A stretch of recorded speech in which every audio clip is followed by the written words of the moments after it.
자, 그 다음 문제를 보겠습니다. 아까 꼭 우리 강 회장님은 질문을 던지면 그 다음 질문에 대한 답을 먼저 하셔가지고 문제인데, 엔젤 투자 감소. 대한민국 그러면 엔젤이 없었느냐? 엔젤이 있었습니다. 아까 설명드린 것처럼 누적해서 1조 5천억.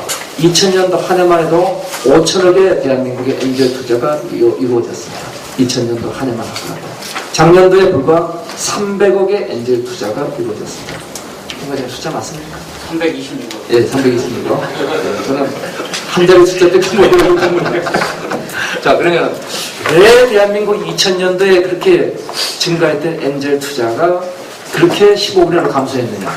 요즘에 대해서 의견을 좀 들어보도록 하는데, 우리 그 앞뒤를 걸어서 사업을 해오신 남민호 회장님, 왜 줄었을까? 제가 그 91년도에 창업을 해가지고 지금까지 한 20년째 하고 있는데요. 99년도, 2000년도 그때 기억이 납니다. 그때는 정말 그 코스닥 붐이 일어나고 IT 벤처 붐이 일어날 때지 않습니까? 그때는 굉장히 좋은 제도들이 많이 있었어요. 그러니까 스탁 옵션 제도라든가, 그 다음에 그 투자 그 세액공제라든가.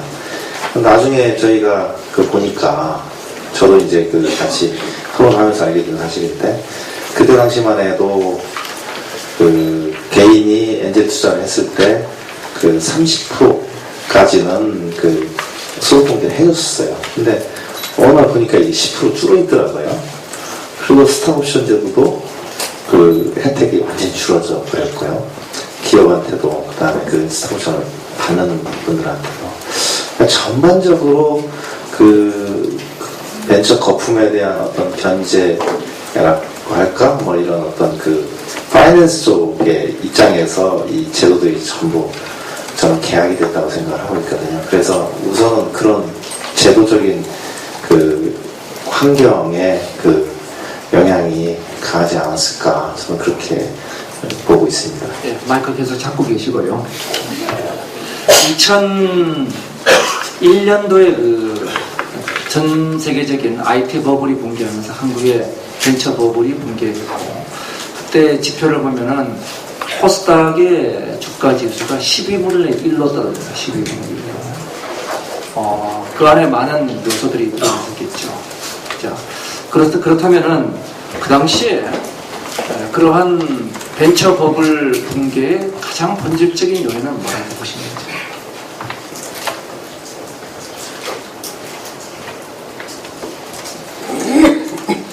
제 기억에 그 2000년이 피크였던 것 같고요. 2001년부터 이제 급냉을 하기 시작하는데, 사실 그 전에는 좀 주변 시장 자체가, 코스닥 시장 자체가 이성적인 시장은 아니었던 것 같아요.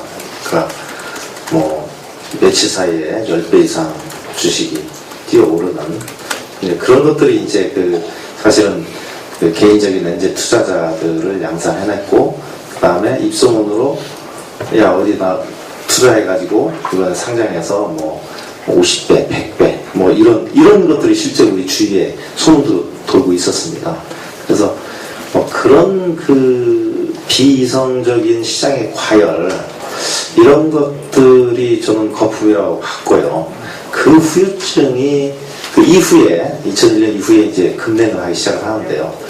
그리고 이제 그런 사회적인 그 제도 계약이라는 어떤 견제 세력들이 들어오고 뭐 이런 것들이 문제는 아니었을까, 저는 그렇게 보고 있습니다. 하나만 더 여쭤보겠습니다. 그때 똑같은 규모로 미국의 나스닥 주가 지수가 10분의 1로 떨어졌고 우리는 12분의 1로 떨어지고, 근데 미국은 그 이후에 다시 엔젤 투자가 회복을 합니다. 근데 한국은 회복을 못했어요. 미국은 작년에도 엔젤 투자가 14%가 다시 증가했습니다. 한국은 역시 증가하지 못했습니다. 그 이유는 뭐라고 보십니까? 그러니까 그 이후로 벤처 코스닥 하면은 뭐 사기꾼 뭐 이렇게 사회적인 인식들이 많이 퍼져 있었던 것 같아요. 그래서 심지어 그 벤처 열풍을 주도했던 그 DJ 정권 이후에 노무현 정권도 같은 당이었잖아요. 정권이 바뀌고 난 뒤에 그 정부 분들하고 얘기를 할 때 느낀 건데 벤처라는 말을 금기시하더라고요. 그 벤처라는 말을 아예 못 쓰게 하고 아예 그 어떤 부정적인 어떤 인식이 다 머릿속에 박혀버린 거예요. 그래서 그 이후로 한참 동안 정부 당국자도 마찬가지고 사회적 인식도 그렇고 벤처라는 그 부정적인 인식이 한동안 헤어나지 못했었고요. 그 다음에 그걸 정말 용기 있게 우리 벤처기업 협회에서는 뭐 정치 당국자 만나가지고 떠들었지만 전체 사회적인 인식에서는 감히 벤처가 이게 우리나라 살 길이다. 지금 우리가 주장하는 것처럼 창업만이 일자리를 만들고 우리가 발전할 수 있는 이런 논리를 자신있게 떠드는 사람조차도 많지 않았습니다. 그때 물론 이제 임 회장님이 사명감으로 불타는 분이니까 어디 가서 무슨 욕을 먹든 그 얘기를 주구장창 했지만 과연 그때 몇 사람이 국회의원 중에 몇 사람이 공무원 중에 몇 사람이 거기에 대해서 맞다. 우리 그 길만이 살 길이다.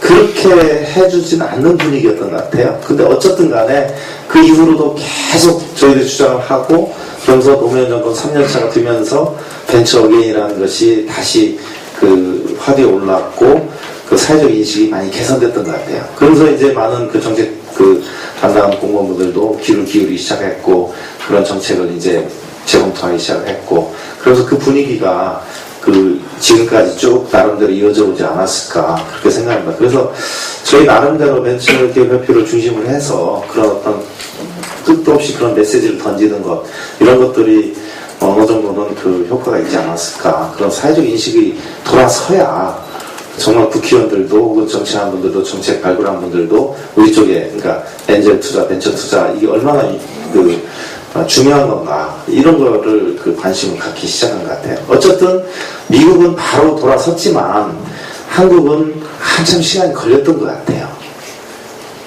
예. 자, 그러면 그 앞뒤 역사에 대해서 역사 증인이 또 나와 계시죠. 우리 강정배 회장님. 예. 저는 한국에 말고 말씀해 주세요. 예. 심호흡을 한번 하겠습니다. 저기 주제가 예. 왜 엔젤 감소, 왜 엔젤 투자가 감소했는가? 예. 한마디로 말하면요. 돈이 안 된다. 엔젤 투자 돈이 안 됩니다. 돈이 되면은 우리나라 문화가 대문화라고 치맛바람이 이렇게 확 달라드는데 돈이 안 되니까 다 흩어졌어요. 그러니까 우리 이민아 회장님이 주장하는 벤처 생태계의 선순환 어느 고리가 하나 딱 끊겼다 이겁니다. 그래서 지금 이렇게 되거든요. 실제 그렇습니다. 그래서 우리가 이 선순환 고리를 끊어진 고리를 어떻게 연결할 것이냐 이것이 핵심 키워드입니다. 그래서 지금 거의 한 10몇 년 이제 지났거든요. 많이 상처가 치유됐습니다. 아물어들고 있습니다. 이때 중소기업청에서 좀 선순환 고리를 잡아주면은 좋지 않겠느냐. 실제가 그렇습니다. 우리나라는 미국하고 달리 아까 비교해서 왜 안 되느냐. 그 미국에는 기본 베이스가 아주 단단합니다. 엔젤 투자. 그 인원도 많고요. 평균 레버리지 30명 젊은 엔젤 투자가 미국에서는 공인된 엔젤이 있습니다. 국가에서, 주에서. 그래서 그 사람들이 딱 버텨가지고 정말 좋은 아이디어를 찾아가지고 벤처 캐피탈보다 먼저 투자해 주거든요. 그러니까 우리나라는 없어요. 나중에 내가 주장을 하겠습니다. 예, 아마 하실 말씀이 대단히 많으실 거예요. 자, 우리 시간 관리를 해야 되니까 결국 이제 우리가 한번 정리를 해보면은 2000년 말부터 시작된 미국의 IT 버블 붕괴에 직격탄을 한국이 그대로 받고 똑같은 형태의 버블 붕괴가 2001년에 한국에 왔다. 그에 대해서 미국은 생태계가 스스로 복원해 갔는데 한국은 2002년도에 벤처 건전화 정책이라는 것을 발표를 했습니다. 벤처 건전화 정책에서는 소위 묻지마 투자를 문제의 주 원인으로 진단하고 그걸 막기 위해서 세 가지 인센티브를 없앴죠. 그래서 개인의 인센티브로서 주식 옵션, 투자의 인센티브로서 세액공제, 그리고 기업의 인센티브로서 IPO 및 벤처 인지형, 이 세 가지 인센티브를 대폭 축소하거나 없애는 것이 바로 벤처 건전화 정책이었고, 그 이후에 벤처가 개별적인 타격 상태에 들어갔다가 2005년도 벤처 어게인 정책으로 조금 숨을 돌리고 여기까지 이어온 것이 한국의 현재 벤처다. 자, 그러면 다시 살리기 위해서 우선 순서로 나가보겠습니다.